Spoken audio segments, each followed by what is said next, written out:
Un exercice de calorimétrie. Dans un bain de 300 g d'eau pris à 60 degrés, on place 170 g de glace à 0 degré. Il faut trouver la température finale du mélange en connaissant ici la chaleur latente massique de fusion de la glace à 0 degré qui est égale à 3,35 fois 10 puissance 5 joules par kilogramme. Ça signifie ici que pour faire fondre ici 1 kg de glace de 0 degré ici à 1 kg de glace à 0 degré liquide, eh bien, il faut fournir ici, sans changement de température, une chaleur de 3,35 fois 10 puissance 5 joules. On donne par ailleurs la chaleur ici massique de l'eau liquide, 4190 joules Kelvin-1 kg-1. Alors, première étape, ici, l'eau qui a été prise à 60 degrés va voir ici sa température baisser jusqu'à la température finale.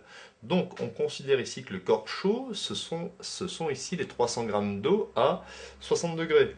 Donc, le corps chaud, lui, a cédé une chaleur à la glace. Donc, il a cédé la chaleur, masse eau, multipliée par chaleur massique de l'eau, multipliée par la différence de température, qui doit être positive, puisque Q1 est strictement positif, puisque le corps chaud cède de la chaleur. Donc 60 degrés moins température finale que je ne connais pas.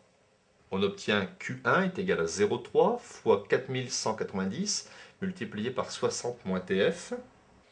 Donc 0,3 fois 4190, 1257, je développe, fois 60, ça me donne 75 420 moins 1257 TF.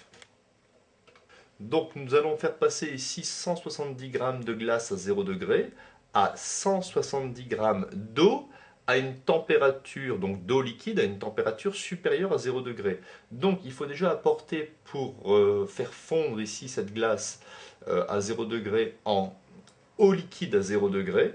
Il faut apporter masse glace multipliée par la chaleur latente massique de fusion de la glace. Et on reste à 0 degré.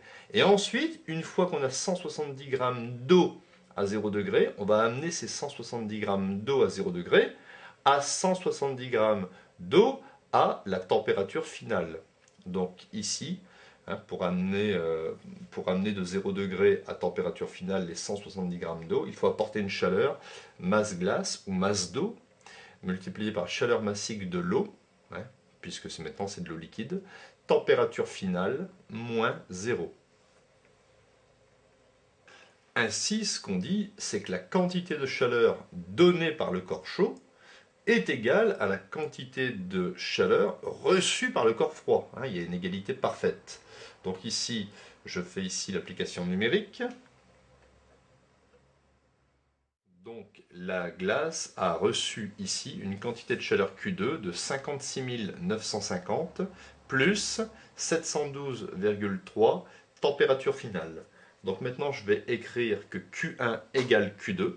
Ce qui a été donné par le corps chaud est égal à ce qui a été reçu par le corps froid. Alors c'est une équation ici simple du premier degré à résoudre.